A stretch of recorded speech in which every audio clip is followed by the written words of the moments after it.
Hello and welcome to a multiplayer update for Legacy of the Void.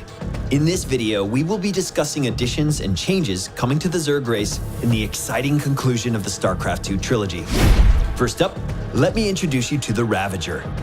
This unit is a morph-off of the Roach, a ranged unit that comes with a new ability, Corrosive Bile, that deals damage to a target area.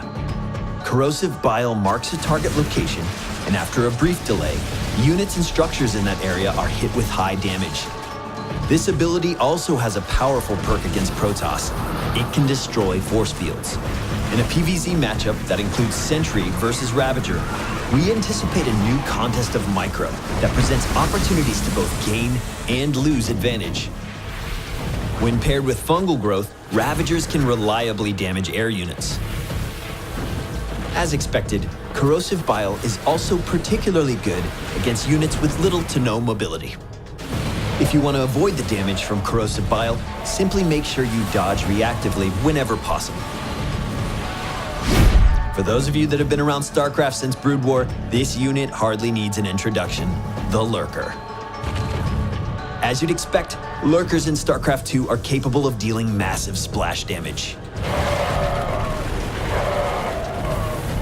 They also serve as a ranged siege option capable of outdistancing most units and all base defense structures.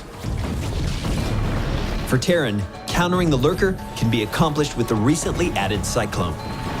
To learn more about the Cyclone, be sure to check out our Terran update video. Of course, familiar micro moves from Brood War can also be used to take on the Lurker. Needless to say, we're looking forward to seeing these guys back in action.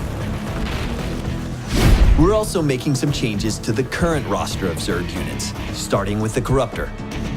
We're adding a new ability to the Corruptor called Caustic Spray that deals damage to ground units and structures. This damage ramps up over time, making it a strong choice against buildings. Although not ideal against a mobile ground army, damage is damage, and in a tight matchup, every bit you can deal works to your favor. Next up, let's talk about the Infestor. We're giving the Infestor a new ability called Aggressive Mutation that grants a flat damage buff to friendly units. That means your basic Zergling Swarm is even more powerful against enemies that would have taken them out previously. In Legacy of the Void, the Swarm Host is going to be taking a bit more of an aggressive role when it comes to harassment. We have made the Swarm Host's Locusts stronger while lowering the frequency with which they can spawn. The Swarm Host will also be able to spawn Locusts while on the move, and upgrade them to fly in the late game. Keep in mind that massing Swarm Host will not be a viable strategy in Legacy, as the downtime between Locust spawns has been increased to a point that your Swarm Host army will be easily overrun. Of course, you can harass enemy bases with this new change as well. And finally, I want to talk to you about the changes coming to the Nidus Worm. Nidus Worms can no longer be damaged while emerging.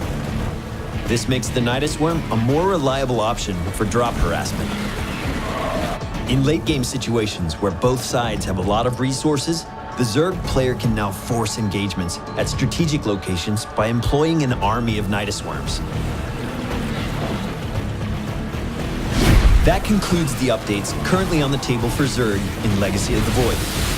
Keep in mind that everything is subject to change as we move into public testing. That being said, we are excited for the new possibilities available to Zerg players in Legacy of the Void, and look forward to hearing your thoughts and feedback as well. Thanks again for watching, and be sure to check out the changes coming to both Terran and Protoss armies. I'm Cloakin with Blizzard Entertainment, and we'll talk to you soon.